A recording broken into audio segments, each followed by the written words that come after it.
Good morning and Jai Hind to all of you.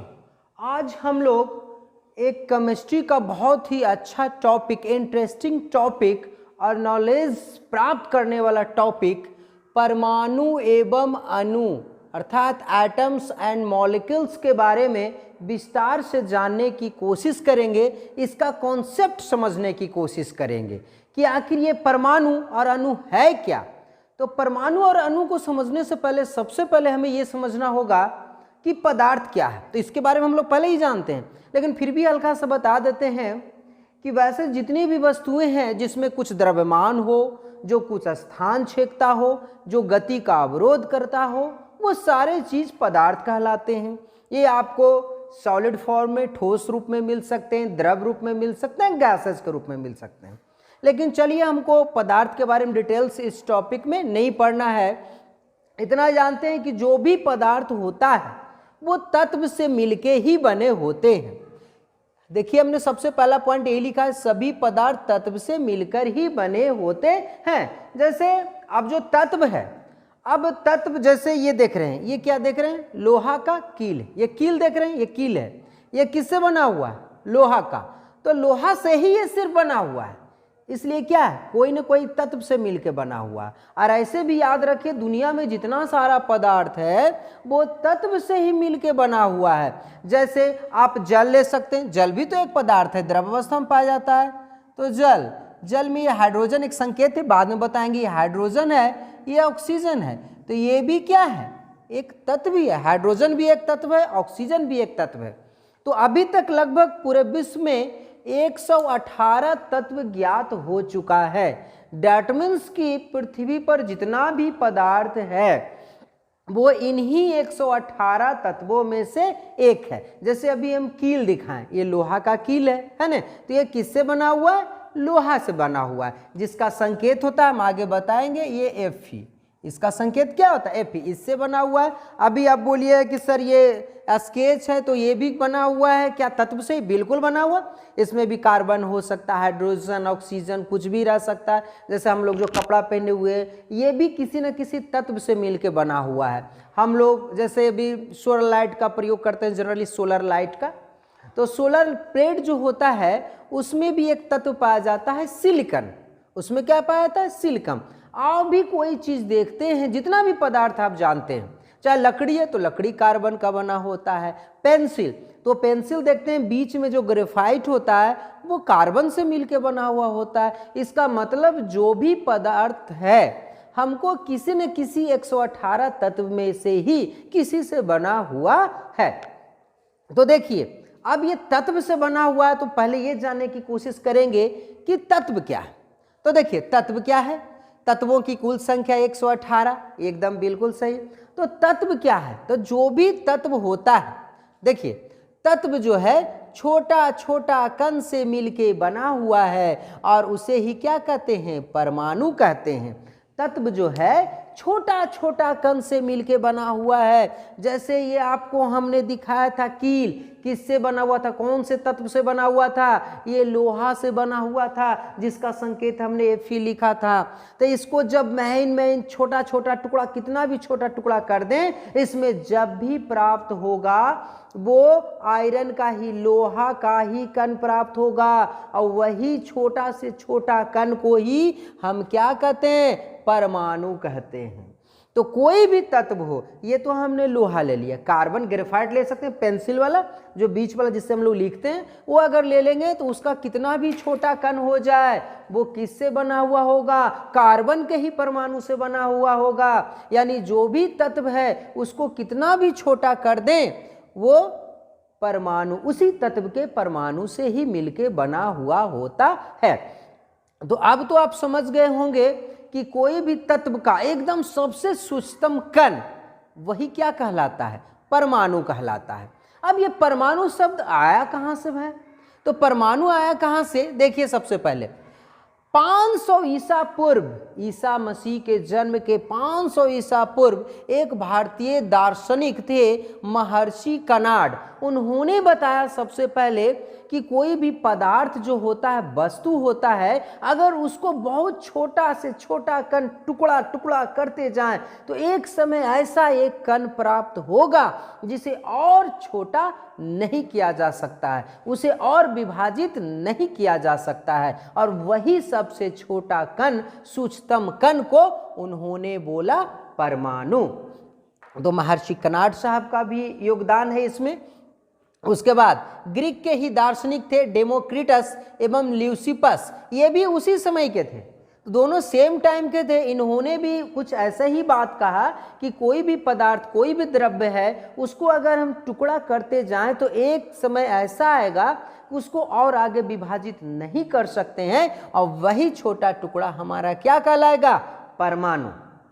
बाद में जो है और भी परमाणु के बारे में कि जैसे ये तो ऐसे ही बोल के चले गए, लेकिन इसको सिस्टमेटिक ढंग से, इसको एकदम बहुत अच्छा से व्यवस्थित तरीके से इसको एक सिद्धांत, थ्योरी के रूप में लिखा परमाणु को ही, इसलिए उसे कहा जाता है डाल्टन का परमाणु सिद्धांत। इसको देने वाले कौन थे? जॉन डाल्टन साहब थे, जिन्होंने 1803 ईस्वी में दिया था। लेकिन इसके बारे में भारतीय दार्शनिक और ग्रीक दार्शनिक ने 500 ईसा पूर्व पहले ही बता दिया था, लेकिन बाद में इसको व्यवस्थित तरीके से लाने वाले थे डाल्टन साहब, इसलिए इनके द्वारा जो प्रस्तुत किया गया उसे डाल्टन का परमाणुवाद सिद्धांत कहते हैं। इसको समझने से पहले हम लोग इधर थोड़ा हो लेते हैं कि क्या कह रहा है। देखिए, हमने लिख दिया तत्व छोटे छोटे कणों से बना है जिसे परमाणु कहते हैं, ये तो आप समझ गए परमाणु। अब देखिए, जब दो या दो से अधिक परमाणु का समूह आपस में रासायनिक बंधन द्वारा जुड़ जाता है, देखिए अब इसका एकदम सबसे छोटा कण क्या होगा? परमाणु।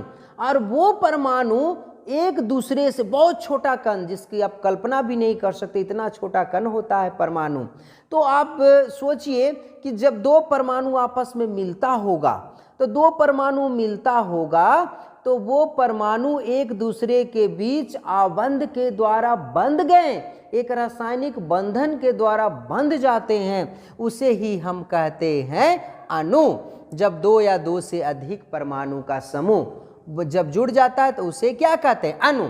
तो ये अणु भी दो प्रकार का हो सकता है एक ही तत्व का, जैसे ये एक तत्व है, मान लिया जाए हमने लोहा का कील को तोड़ा, तो इससे तो आयरन का ही परमाणु निकलेगा, Fe का ही परमाणु निकलेगा, तो हो सकता है इसी का दो परमाणु आपस में जुड़ जाए। तो जब तत्व का परमाणु, एक ही तत्व का परमाणु आपस में जुड़ेगा तो उसे हम तत्व का अणु कहेंगे। लेकिन ऐसा भी तो हो सकता है कि दूसरे तत्व का परमाणु भी आपस में रासायनिक बंधन के द्वारा जुड़ जाए, तो दूसरे का जब जुड़ जाएगा दूसरा तत्व का, तब इस प्रकार से जो निर्मित होगा उसे हम तत्व का अणु नहीं, उसे क्या कहेंगे? यौगिक का अणु।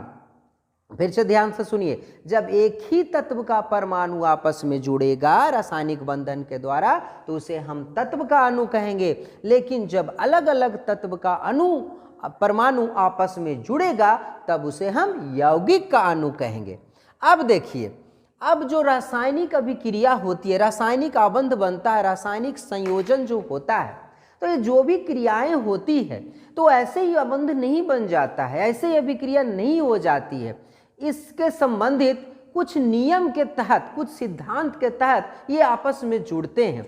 तो इसके कैसे करके जुड़ते हैं, इसके लिए लवाइजिए साहब और प्राउस्ट जी ने रासायनिक संयोजन का दो नियम दिया है। लवाइजिए एवं प्राउस्ट ने दो नियम दिया है जिसे रासायनिक संयोजन का नियम कहते हैं। सबसे पहला नियम इन्होंने दिया द्रव्यमान संरक्षण का नियम। द्रव्यमान संरक्षण मतलब होता है बचा रहना, जितना है उतना ही, बर्बाद नहीं होना। तो इसका कहने का मतलब है, द्रव्यमान संरक्षण का नियम का मतलब कि कोई भी जब अभिक्रिया होती है या रासायनिक संयोजन होता है, एक ही तत्व का परमाणु से हो सकता है, अलग अलग तत्व का परमाणु से हो जाए, तो जो भी आपस में भाग लेता है, तो मान लिया जाए कोई भी अभिक्रिया आपस में हो रही है, जैसे मान लिया जाए कार्बन ही है प्लस ऑक्सीजन का ही संयोजन हो रहा है, बन रहा है कार्बन डाइऑक्साइड। हाँ, तो मान लिया जाए ये जो है 12 ग्राम हुआ, हाँ, अभिक्रिया में भाग लिया, ये कितना लिया? 32 ग्राम मान लिया। है ना। तो 12 ग्राम और 32 ग्राम जोड़ के कितना हुआ आपका 44। तो इधर जो भी हमको प्रतिफल के रूप में प्राप्त होगा वो 44 ही होगा। देख लीजिए आप, ये आगे वाले वर्ग कक्ष में पढ़ेंगे कि इस इधर वाले को रासायनिक अभिक्रिया में जो भाग लेता है उसे अभिकारक रिएक्टेंट कहा जाता है, और जो प्राप्त होता है उसे प्रतिफल कहा जाता है, प्रोडक्ट कहा जाता है। तो जितना ग्राम हमने इसमें अभिक्रिया कराई उत्पाद के रूप में भी उतना ही प्राप्त होगा, ना ही तो निर्माण होगा और ना ही तो विनाश होगा। तो द्रव्यमान संरक्षण का नियम यही कहता है, किसी भी रासायनिक अभिक्रिया में द्रव्यमान का ना तो निर्माण होता है और ना ही विनाश होता है।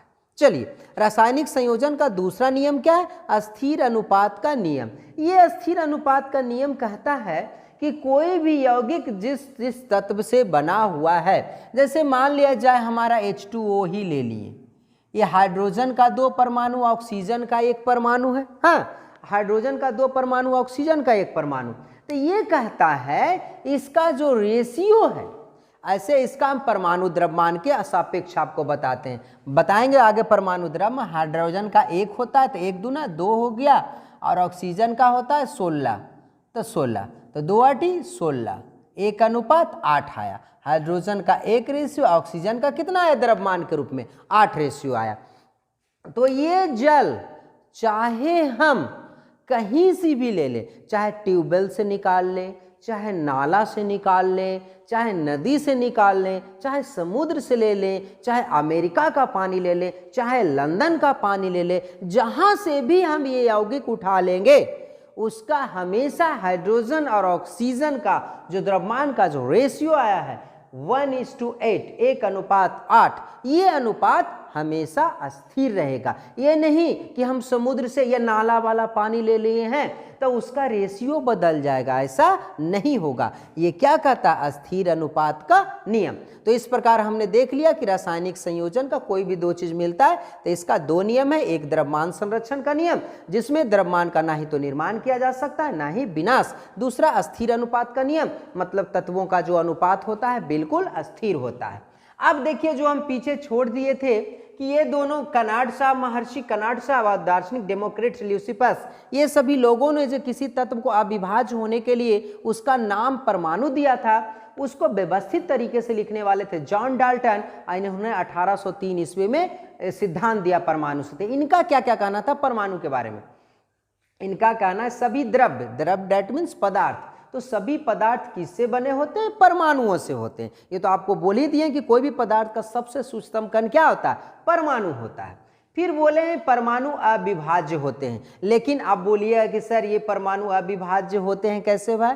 आप आगे कक्षा में हम पढ़ाएंगे, अगला चैप्टर में हम पढ़ाएंगे कि ये परमाणु को भी 3 भाग में बांट दिए हैं, एक इलेक्ट्रॉन, एक प्रोटॉन और एक न्यूट्रॉन। 3 भाग में हम इसको विभाजित कर दिए। लेकिन जब डाल्टन साहब ने इसको बनाया था, परमाणु सिद्धांत दिया था, उस समय तीनों कण प्राप्त नहीं थे, परमाणु को तोड़ा नहीं जा सका था। इसलिए उन्होंने परमाणु सिद्धांत में दिया था कि परमाणु अविभाज्य होते हैं। उसके बाद एक ही तत्व के सभी परमाणु का द्रव्यमान एवं रासायनिक गुणधर्म समान होता है। ये कहना चाह रहा है कि एक तत्व का मान लिया जाए कोई चीज बना हुआ है, जैसे हमने लोहा का कील लिया था तो एक तत्व का बना हुआ था, तो इसका जितना भी परमाणु होगा सभी परमाणु का रासायनिक गुणधर्म सेम होगा, अलग अलग नहीं होगा। फिर आगे बोला कि भिन्न भिन्न तत्व का, मान लिया जाए ये तो आयरन तत्व है, ये मान लिया जाए कार्बन, मान लेते हैं, मानने में क्या जाता है, तो ये कार्बन ले लिए। अब इसका परमाणु और इसका परमाणु दोनों का रासायनिक गुणधर्म क्या होगा? अलग होगा, दोनों का प्रॉपर्टीज सेम नहीं होगा। ये किन्होंने दिया था? डाल्टन ने। ये हो गया डाल्टन का परमाणु सिद्धांत। इसके साथ साथ डाल्टन ने उस समय कुछ प्रतीक बनाया था। प्रतीक मतलब कि जो भी तत्व है उसको परमाणु कैसे बोलेंगे कि ये तत्व का ये परमाणु है, तो इसके लिए उन्होंने कुछ प्रतीक का इस्तेमाल किया। जैसे देखिए एक वृत्त ऐसा कर दिए, बीच में एक सेंटर बना दिए, तो इसका मतलब ये कौन तत्व का परमाणु है? हाइड्रोजन है। उसी प्रकार ये दे दिए ब्रिज जैसा, बीच में प्लस का निशान दे दिए, तो इसको क्या समझना है, सल्फर का। इस प्रकार बहुत सारे आपके टेक्स्ट बुक में दिया हुआ है, उसको आप देख लेंगे तो समझ में आ जाएगा कि डाल्टन ने परमाणु प्रतीक क्या क्या बनाया था। लेकिन वो परमाणु प्रतीक को उतना याद रख पाना संभव नहीं था, और बाद में उन्होंने तो कुछ ही तत्व के बारे में बताया था, बाद में और बहुत सारे तत्व आए तो सभी तत्व को नहीं बताए थे। तो बाद में एक संस्था बना IUPAC, इसी हम बोलते हैं international union of pure and applied chemistry. अब जितना भी तत्व का नामकरण होता है वो नामकरण करने के लिए उसका जो सही नाम का संकेत है, उसका जो परमाणु का संकेत बनाया गया है वो इसी संस्था के द्वारा बनाया जाता है। बर्जीलियस साहब ने इसमें बहुत सहयोग दिया था। जैसे मान लिया जाए हाइड्रोजन है, तो हाइड्रोजन के लिए आगे हम लोग पढ़ेंगे नेक्स्ट चैप्टर में, हाइड्रोजन के लिए H संकेत दे दिया, हीलियम के लिए He संकेत दे दिया। अब देखिए संकेत देने के भी पीछे एक देखिए कुछ है इसका नियम। जैसे अगर मान लिया जाए एक तत्व का एक लेटर से हम अगर उसको संकेतिक कर रहे हैं तो एक लेटर से करते हैं तो उसे हम कैपिटल लेटर देते हैं, लेकिन किसी तत्व के परमाणु को यदि हम 2 लेटर से डिनोट कर रहे हैं, संकेत दे रहे हैं, तो पहला लेटर कैपिटल होगा और बाद वाला स्मॉल होगा। जैसे अभी आपको हम दिखाते हैं, मान लिया जाए हमको कोबाल्ट का देना है, तो कोबाल्ट का देखिए ऐसे होगा। अगर हम ऐसे दे देते हैं ये भी कैपिटल ये भी कैपिटल, तो ये कोबाल्ट नहीं है, ये अलग अलग तत्व हो जाएगा। ये कार्बन है, ये ऑक्साइड, तो कार्बन मोनोऑक्साइड ये हो जाएगा। तो ये संकेत हमारा सही नहीं है, ये संकेत हमारा क्या हो जाएगा, सही हो जाएगा। यानी पहला लेटर कैपिटल और बाद वाला स्मॉल देना है संकेत के रूप में, ये हम आगे बताएंगे। अभी देखिए इसके बाद कुछ कुछ तत्व का संकेत जो है, जिसका मान लिया जाए ग्रीक वर्ड में या लैटिन वर्ड में कुछ नाम है, उसी से ले लिया गया। जैसे सोडियम का संकेत, सोडियम का संकेत क्या होता है, Na दिया गया है। अब Na सोडियम का संकेत है, जबकि नाम लग रहा है SODIUM। हाँ, तो ऐसा इसलिए है कि इसका जो है ग्रीक वर्ड में सोडियम को नेट्रियम कहा जाता है। अब नेट्रियम को Na से डिनोट कर दिया गया। ठीक इसी प्रकार ये जो है लोहा का संकेत, आयरन का, तो Fe कहाँ आ गया, तो ये देखिए दूसरा में भी बोल रहे थे कि इसको भी दूसरा चीज में हम फेरम बोलते हैं, इसलिए उसका संकेत Fe हो गया। उसी प्रकार सोना, सोना गोल्ड को कहते हैं, तो इसका संकेत Au दे दिया गया। क्यों, क्योंकि उसमें इसका नाम है औरम, इसलिए Au दे दिया गया है ना। तो ये तो IUPAC संस्था निर्धारित करती है। चलिए इसके बाद हम लोग चलते हैं, चर्चा करते हैं परमाणु द्रव्यमान के बारे में कि परमाणु द्रव्यमान क्या है भाई। क्योंकि आपको पहले ही बता चुके हैं कि परमाणु द्रव्यमान, परमाणु बहुत छोटा होता है, जिसकी आप कल्पना नहीं कर सकते, उससे भी ज़्यादा छोटा होता है। मतलब इसकी जो त्रिज्या, इसका जो रेडियस मापा जाता है, परमाणु तो गोल होता है जनरली, इसका जो रेडियस मापा जाता है वो नैनोमीटर में। नैनोमीटर, आप यही सोच सकते हैं कि 1 नैनोमीटर बराबर होता है 10⁻⁹ मीटर। 1 मीटर को सोचिए 1 पर 9 जीरो से भाग देंगे तो वो जो छोटा भाग प्राप्त होगा वो एक परमाणु का त्रिज्या होगा। सोचिए कितना छोटा होता है इसका। तो एक परमाणु का जो द्रव्यमान होता है उसे हम परमाणु द्रव्यमान कहते हैं। अब ये परमाणु द्रव्यमान निकालेंगे कैसे, तो इसके लिए परमाणु द्रव्यमान इकाई विकसित किया गया। इसके लिए बहुत अच्छा टेक्स्ट बुक में आपके एग्जाम्पल दिया गया है कि एक मान लिया जाए तरबूज ले लिया गया। क्या ले लिया गया, तरबूज, एक एग्जाम्पल है। अब इस तरबूज को हमने 12 बराबर भागों में बांट दिया। कितना बराबर भागों में बांट दिया, 12 बराबर भागों में। तो ये बरहमा जो भाग हुआ, ये जो बरहमा हिस्सा हुआ, बरहमा हिस्सा हुआ, इसी से कंपैरिजन किया गया किसी तत्व को, उसी को इकाई माना गया, उसी के सापेक्ष। जैसे मान लीजिए हम लिखें ऑक्सीजन का एक परमाणु का कितना द्रव्यमान है, तो ऑक्सीजन का हम परमाणु द्रव्यमान निकाले हैं, देखिए 16। ऑक्सीजन का कितना है, 16 होता है परमाणु द्रव्यमान।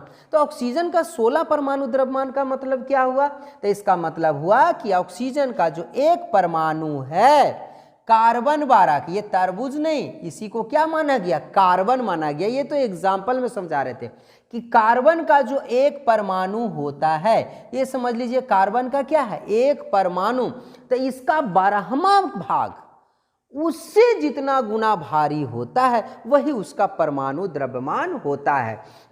तो ऑक्सीजन का जो एक परमाणु है ये कार्बन परमाणु के 12वें भाग से कै गुना भारी है? 16 गुना भारी है। इसलिए ऑक्सीजन का परमाणु द्रव्यमान क्या होता है? 16 होता है। इसी प्रकार नाइट्रोजन का परमाणु द्रव्यमान कितना होता है? 14 होता है। इसी प्रकार और बहुत सारे चीज जितना भी तत्व है क्या परमाणु है सबका परमाणु द्रव्यमान है, लेकिन उसको सापेक्ष किसको माना गया है? एक कार्बन का परमाणु है ये, इसके 12वें हिस्सा से उतना गुना भारी। जब भी परमाणु द्रव्यमान दिया हुआ है तो आप समझ लीजिए कि कार्बन के एक परमाणु के 12वें हिस्से से वो उतना गुना भारी है।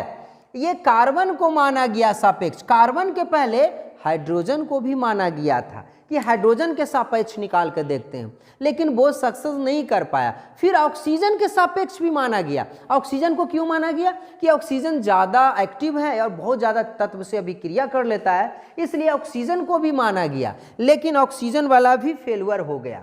तो फिर अब ऐसा होता था ऑक्सीजन से सापेक्ष मानने पर कि जितना भी प्राप्त हो जाए सब प्राप्त हो जाए एक पूर्णांक में प्राप्त हो जाए, मतलब कोई भी पूर्णांक में प्राप्त हो जाए, तो ये दिक्कत होने लगा। तो बाद में 1961 ईस्वी में किसको मान्यता मिली? लास्ट में कार्बन को, कि कार्बन का ही एक परमाणु के 12वां हिस्सा को माना जाए और उसी से कंपैरिजन करके सब तैयार किया जाए। तो देखिए उसी के कंपैरिजन करके सबका परमाणु द्रव्यमान निकाला जाता है। अब जो है इसके बाद आपको इसी चैप्टर में दो चीज और आपको पढ़ना है। एक पढ़ना है रासायनिक सूत्र हम कैसे लिखें। कोई भी परमाणु रासायनिक अभिक्रिया होगा, रासायनिक संयोजन होगा, जैसे हमने लिख दिया H2O, तो ये कैसे लिख दिए आप भाई? CO2 ये कैसे लिखा गया? तो ये कैसे लिखा गया, ये लिखने का भी एक विधि है, रासायनिक सूत्र लिखने का भी कोई तरीका है। उसके बाद हम लोग कैसे जानेंगे कि कोई भी तत्व में कितना परमाणु है, कितनी उसकी संख्या है, कितना परमाणु है उसमें वह, तो इसकी गिनती के लिए भी कोई इकाई निर्धारित है जिसे हम मोल कहते हैं। तो अब हम अपने अगले पार्ट में आपको रासायनिक सूत्र और ये कितनी संख्या में है मोल अर्थात मोल, तो आपको रासायनिक सूत्र लिखने के लिए बताएंगे और इसकी संख्या ज्ञात करने के लिए बताएंगे अगले वीडियो में इसी में। तो हमको आशा है कि जहां तक अभी बताया गया है बिल्कुल सरल तरीके से ये आपको पूरी समझ में आ गया हो। तो इसका अगला वीडियो भी हम तुरंत लाने जा रहे हैं, तो हमारा अगला वीडियो भी आपके मोबाइल पे तुरंत पहुंचे, तो इसके लिए हमारे YouTube चैनल के नीचे जो लाल रंग का सब्सक्राइब बटन है उसको दबाना ना भूलें। साथ ही साथ हमारे चैनल को लाइक और शेयर करना भी ना भूलें। आज के लिए इतना ही, धन्यवाद, जय हिंद।